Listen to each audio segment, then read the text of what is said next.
Wala na...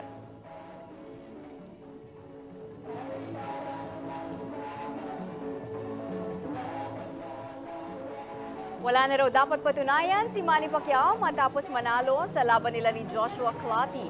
Walang kaduda-duda na siya na nga ang hari ng boxing ring. Kaya naman si Pacman, tila iba na ang tinatarget ngayon, ang maging concert king. Kahit may pasa sa mukha, diretso agad sa Texas Rangers Ballpark si Manny para sa isang concert. Performance level si Pacman sa pagbirit at game na nakipag-jamming sa Journey lead vocalist na si Arnel Pineda. Abangan ang iba pang eksenang yan mamaya sa ating countdown.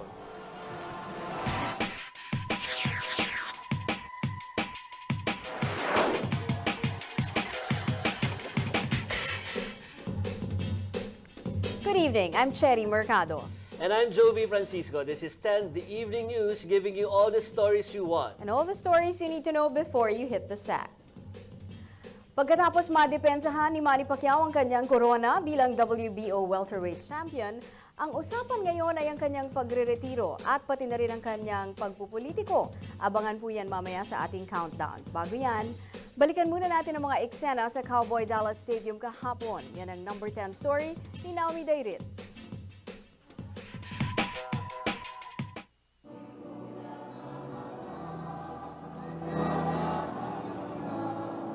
Bago ang kanyang laban, dumalo muna sa misa si Manny at ang asawang si Chinky sa loob ng Gaylord Hotel sa Texas. Pinabasbasa ng mga gagamitin sa laban, rubber shoes, boxing shorts at gloves. Pati ang lahat ng kanyang mga napanalunang title belt, pinadasalan din ni Pacman. Pinapabaya po namin sa iyo lahat, Ama, dahil kayo lang po ang malikha naming lahat. Maraming salamat po, Lord, sa lahat ng biyayang ibinigay mo po sa amin. Sa lakas ng katawan na ibinigay mo po sa amin sa araw-araw. Mahigit 1,200 suntok ang pinakawala ni Pacquiao sa laban niya kay Clottey.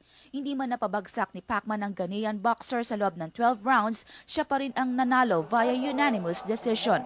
Aminado ang pambansang kamao, hindi madaling kalaban si Clottey na mahigpit na depensa at tatag ng katawan ang ipinantapat sa kanya.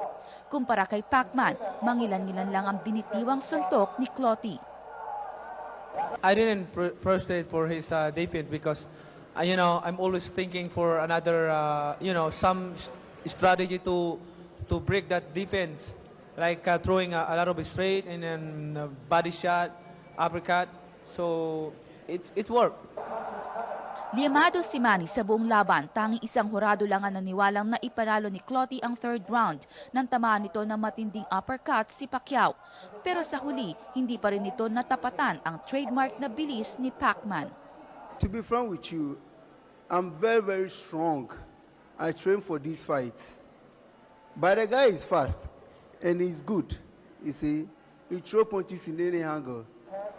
Nasa 51,000 na nanood ng laban ni Pacman sa Cowboy Stadium. Pinakamalaking fight crowd na naitala sa Amerika sa loob ng 17 taon. Sa pagkapanalo ni Pacman, nasa 51 panalo, 3 talo